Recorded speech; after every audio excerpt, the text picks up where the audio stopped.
projecte Salut Blava es va iniciar el mes de juny, amb la col·laboració de la Fundació Salut Empordà i DeepSalut i de la Universitat de Barcelona. Van fer una prova pilot per intentar demostrar els beneficis de l'activitat nàutica a les persones amb tractament per millorar el seu benestar emocional. La fase 2 es tracta de fer el projecte Salut Blava amb 3 branques. Una és continuar l'activitat en vela de persones que treballen o que volen millorar el seu benestar emocional. La segona és la que estem veient avui aquí, que és Rema contra el càncer. Són persones que han passat la malaltia del càncer o estan en tractament i que a través de l'activitat física milloren la seva benestar emocional i condició física i per tant milloren, jo entenc, la seva recuperació. I la tercera pota és persones amb una discapacitat temporal que vinguin a fer l'activitat de vela i que també redueixin el seu temps de recuperació a través de l'activitat nàutica. Aquest sentit de que el mar és salut i que el mar ens aporta uns beneficis que milloren el nostre benestar emocional i el nostre benestar és molt important. I també de retruc es va tocar una cosa molt important. La nostra salut va lligada a la salut del mar i la salut del mar va lligada a la nostra salut.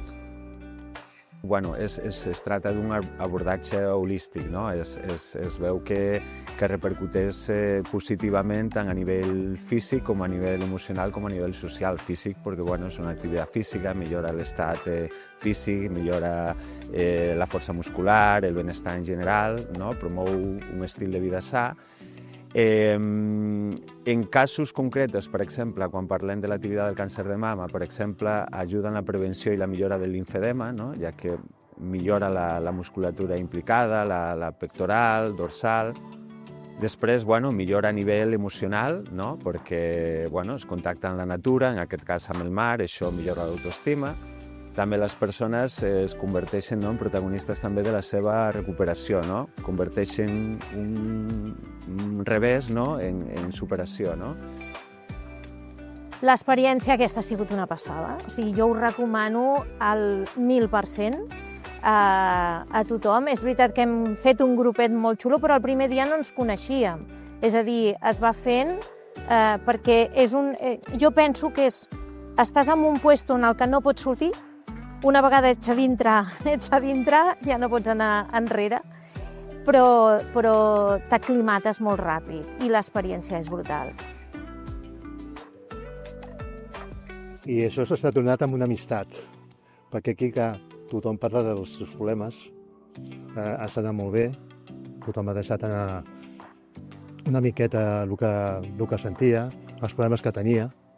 El que va molt bé és la part de mar, amb la barqueta, desconnectes, estàs una mar de bé, xerres amb els amics i després l'altra part que porta Sílvia, que bueno, és un crac, que la psicòloga és un crac.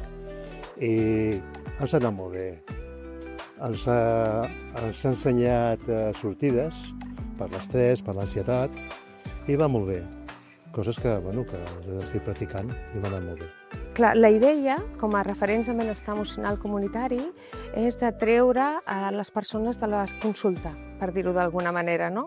I poder-nos nodrir de tot el que ens dona el territori. És increïble, les persones moltes vegades, sobretot amb sintomatologia ansiosa, venen aquí d'una manera, potser amb molt de pes aquí, i sortim a navegar i surten d'una altra manera.